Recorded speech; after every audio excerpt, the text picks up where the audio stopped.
Here inside are 4 things which really can save your life, and they always should be with you when you're in the mountains. And not only will you learn what's inside, but as well how you can pack them so small. No better person to talk about exactly this than Stephanie Howe. She won, for example, the ultra race Western States, a 100-mile race in the United States. She's as well nowadays a coach. And since ever I know she's racing, so she knows exactly how to pack things small and exactly what to take. So let's hear from her. Hi, Stephanie. Good to see you. How are you? I'm good. Good to see you as well. You already did the training today? Yep. Ran this morning, couple hours. Trails are starting to melt out, so it's nice.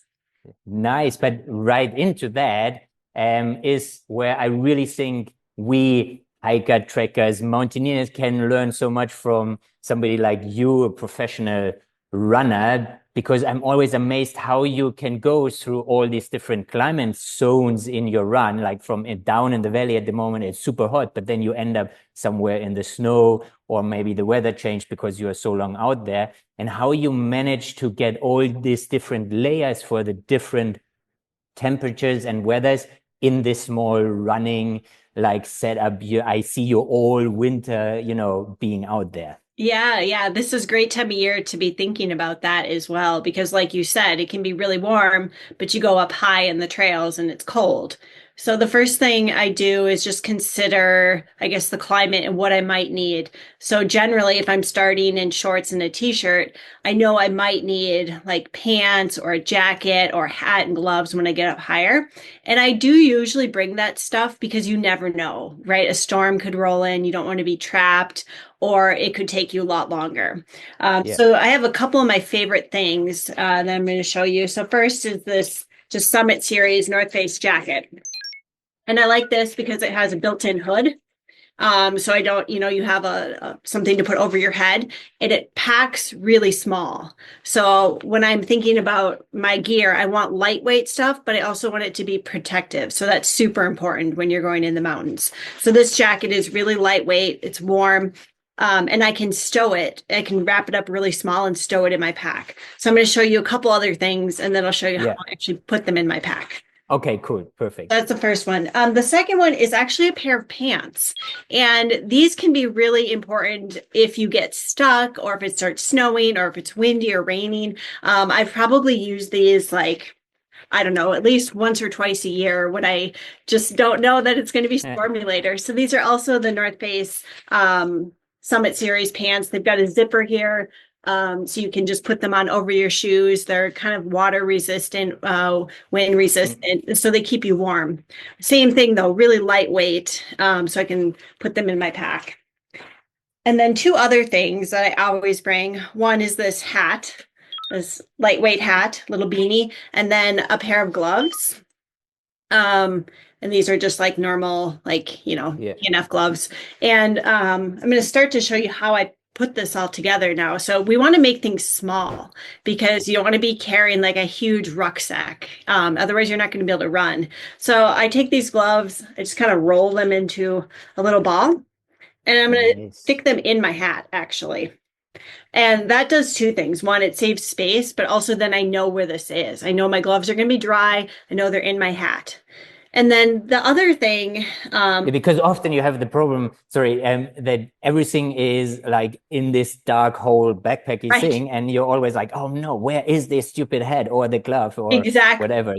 Exactly. So that's my next part. I take a Ziploc bag. And I'm going to put these in the Ziploc bag. And that does 2 things. So 1, I can find them in my pack when I need them. And then 2, it keeps them from getting wet. So if I'm going up in the rain or snow, I want these things to be dry, not just in my backpack getting soaked, because then they're not any use for me. So I've got the gloves and the hat in the bottom of the Ziploc bag. Now, what I'm going to do is take my pants and just roll them up real small, and take a rubber band and put them around the pants. See how small this is? Cool. Yeah. So now these pants can go in this Ziploc bag. And then the last thing I'm going to do is put my jacket. And again, I've got one already rolled up here. Sometimes I put a rubber band around the jacket as well. And I put that also in the Ziploc bag. So you can see this is not a huge bag, but it's got my pants, my hat, my gloves, and my jacket in there. So It's crazy. Like, does the size of the Ziploc say the volume it has? This is like a yeah, 1 liter Ziploc or something. No? this is a Wow. small one. This is like Yeah. 500. Yeah, so you can also Crazy. do, I've got a big one here. Yeah. Sometimes I do that if I need more gear, but you can fit everything into this little small one. And then what I do, what you were referring to is my little running pack. So this is what I take in the mountains. So it's just a Yeah. hydration pack. It's got room in the front for bottles. And there's a pocket in the back. There's a couple actually. And I'm going to take the Ziploc bag and I'm just going to put it in the back here. And it just sits really nicely. Like you can see that's not heavy. Yeah. And then I can find everything when I need it and it's going to be dry. That's so cool. Yeah. Yeah, so Perfect. that's kind of my trick there. And then one other thing that I will sometimes bring, depending on the length of the adventure, is a space blanket. Yeah. Just because that's something good for safety. And then also these tiny little headlamps. Again, these are more for like, I'm not planning to be stuck out at night, but if I am, this can be really a great like saving grace. Yeah, I mean, they make all the difference in Little the end to pencil. get off Yeah. the mountain or wherever you are. Yeah. Exactly. And these will fit into the Ziploc bag Yeah. as well. So I'll put them in there. Okay.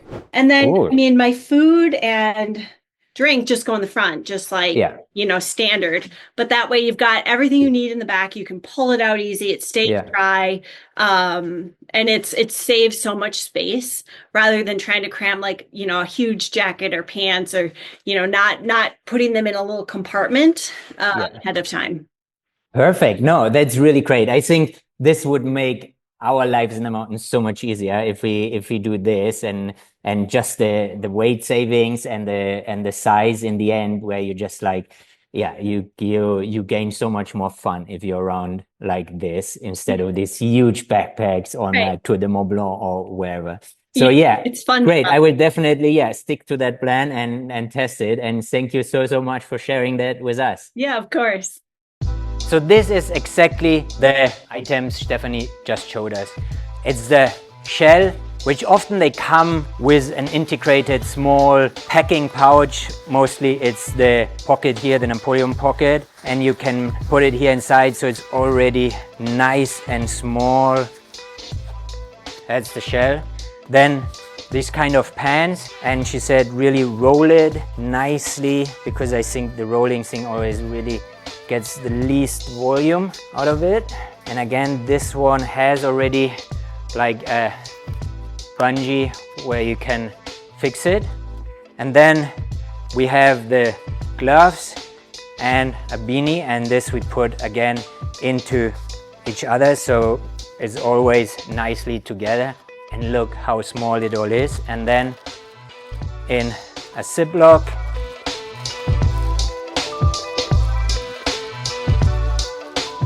nicely tied in and packed. And then it really helps if you press out the air and then tie the Ziploc. And now it's this small package which has everything inside and it always stays dry. Two additional tips which I found over in the same kind of field. There are some really light shell overgloves which totally bump your normal glove up to the next kind of temperature level, and they make them also really waterproof, and they pack into nothing. So it's really one thing I recommend. And then if from the size this is enough because you want to take, maybe it gets really cold and you want to take a puffy with you or something like this, I have often these kind of travel bags with you. You can find them in the internet. They're really not expensive, and they have this vacuum roll inside, so when you roll them they have a valve down. You close the Ziploc and then you really press the air out, and whatever items are here inside, they get so compressed, and with that you get even more waterproof and compressed into your backpack. So I hope you like this tip, and thank you, Stephanie, again. And remember, all the favorite items of Stephanie, you find the link down below in the show notes.